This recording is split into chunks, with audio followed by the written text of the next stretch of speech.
All right, welcome back to the Wholesome Financials Podcast. My name is Austin. Susie. And today we are diving into, I guess this is a misconception about business credit cards, which is using them, right? Business credit cards are a lot different than personal credit cards. And so what would you say to that for people because I don't think people know the difference to that. Yeah, honestly, I think it's a controversial topic. So we're going to dive right into it. And it's the concept of maxing out your business credit card.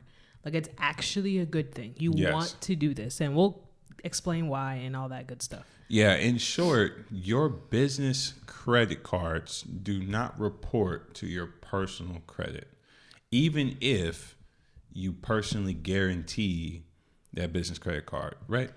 That is correct, with the exception of maybe two cards. True, yes. Capital One and TD Bank. Yes. If you have two of those cards, that will actually impact your credit score. So apart from they report.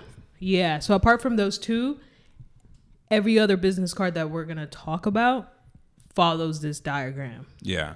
And so because most business cards like Chase, American Express, like Wells Fargo, Bank of America, because most of those banks, they don't report your business credit to, or your business, the usage and utilization on your business credit card to the credit bureaus, it gives you a really amazing opportunity, which is you can max out your card without any repercussions. Yeah. I mean, essentially, max that thing out, right? Like if you get $75K from Chase, which our clients mostly do, you can max out the whole 75, invest in whatever venture you're trying to get into. And again, your perfect credit score, if you're at 800, it'll stay the same. Yeah. Which is a wild concept because you've been taught your whole life, like if you max out your personal credit cards, your credit score is going to tank. Which is true because the utilization does account for almost 75% of your FICO score, your credit score. Yep. But not with business credit cards because it's not reported to your personal credit. Yeah. And so that's like, honestly, one of the biggest perks of having business cards. That's why a lot of people want them. Yep. Obviously, you have to be in business. You have to have a legitimate business, not just because you want all this money and not have it report to your personal credit. Like that's the wrong way to go about it. Yeah. But if you have a legitimate business, like for sure, take advantage of this. Now, the opportunity that presents itself, like you mentioned, that you can take advantage of is, number one, you can create, if you get a high limit, you have access to a revolving line of credit that you can utilize as much as possible at will. And that using as much as possible is the second opportunity. We have a lot of people that are in fix and flips, that are in renovations, that just need a quick infusion of cash, $50,000, $60,000, $70,000. Yep. To be able to have access to $50,000, $60,000, $70,000 at 0% interest, and to know that I can liquidate that entire card and it doesn't impact my personal credit score, it's fantastic. The hard part, though, is people don't know how to liquidate those cards without doing a cash advance, which is why people never really look into this side of it because they're like, okay, even if it doesn't impact my credit score, how do I get this money off of this card without getting raped for 20% interest?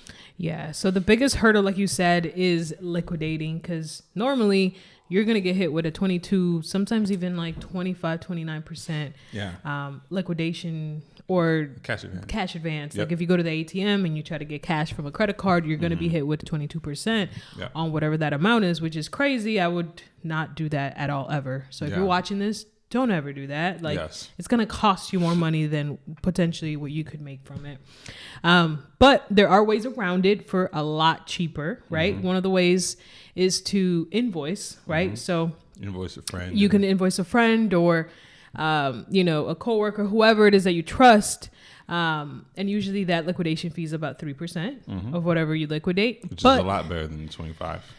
Way better, right? Like that's insanely better. But you got to be careful though, because you can get flagged. Yes. So I would do that if it's like low amounts. And we're talking about like a Stripe account. Yeah, like a merchant Stripe account. So if you're in business, you probably know what a Stripe or a merchant account is. If you don't, it's just a way to get paid from other people. Yes. You want to be careful. You don't want to look like you're doing any shady practices because they'll shut they'll shut your merchant they'll account definitely down. shut it down. So like I wouldn't recommend doing more than like 2K at a time to not alert anybody.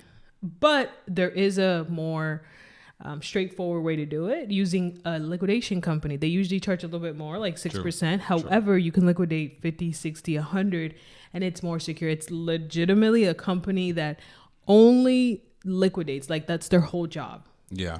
And again, we can link it below in one of the comments. Yeah. If you're trying to pull off over $10,000-$15,000 on a credit card at one time, you 9 times out of 10 you should use a liquidation company because a merchant account, like, it'll shut it down. Now, obviously, the best case scenario is where you can just use your card directly, right?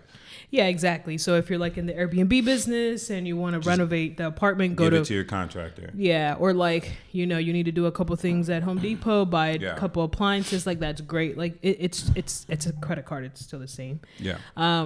But you have to be careful though on these liquidation companies because a lot of times people do get scammed. So we've vetted a couple. True. You just can't trust everybody.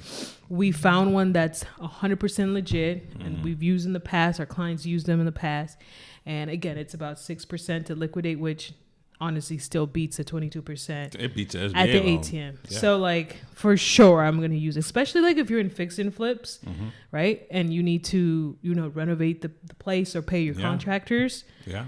That's much better than a 10% on a hard money loan. No, absolutely. And so if you're watching, you did not know this was a thing. Yes, you can max out your business credit cards, and there is a way to pull off 100% of the credit limit available to you at the most at 6%. Some of those strategies you just need to know. You need to work with people like us. This is something that we do. We help businesses acquire funding, and creative alternative financing is our specialty. Yep. And so, if you're looking for financing, if you're trying to get high limit interest, high limit 0% interest business credit cards, or if you're looking for a term loan or anything like that, you can go ahead and click the link in the bio, go to wholesomefinancials.com and work with us. If you need help working on your credit, we also have a software DIY credit repair that you can work with there. Or if you just need more, you want it done for you, you can reach out to us. But the point I'm trying to make is don't be afraid to max out your business credit cards.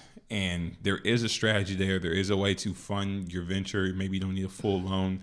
You can do this. No docs. You're completely good. You just have to have a good credit score and have a strategy for getting that money off that card. Exactly. Yeah. There's one last thing though that I think people don't know about credit card companies or about just banks in general. And it's this idea that, let's say you go to Amex. Okay. And let's say you've never had an Amex card in the past. You've never had a platinum. You've never had a gold. Like it's your first time. And you go ahead and apply for an Amex business card at 0%. Yeah. Generally speaking, you're going to get a low limit, right? 2K, 3K max. Yeah. But if you use this concept of maxing out your credit card every month and then paying it down, paying it down, in 3 months, they'll automatically increase it themselves, or you can double back to them with a soft pull, meaning they're not going to do any like hard pull and harm to your credit report. Yeah. And you can guarantee to get 3 or 5 times X of whatever you already have. Nice. And that's true with all banks. So Chase, B of A, if you show the banks that you're using the money and you're paying them back repeatedly over a 3-month period, they're going to give you the bag in 3 months. 100%. So don't be afraid to max it. Use it all the time, but also pay it down. They're not going to give you any more money if you're not paying on the card. Like, why would I give you more? Yeah, that's a good point. That's a good point. It's free game. In another video, we'll talk about how to get approved for high limit business credit cards, just in general, so people know. But this one, we just want to clear up that misconception. You can max out your card, and the risks aren't what you think. Yep, responsibly. Yeah, 100%. So we appreciate you guys joining in this episode. Hopefully it was helpful. If it was, go ahead and give us a like. Leave a comment if you've experienced this, if you've ever maxed out your credit card or your business credit card, or if you've ever used a liquidation company. We'd love to hear your story and what your experience is. Till then, we love you guys, and we'll see you in the next one. Peace.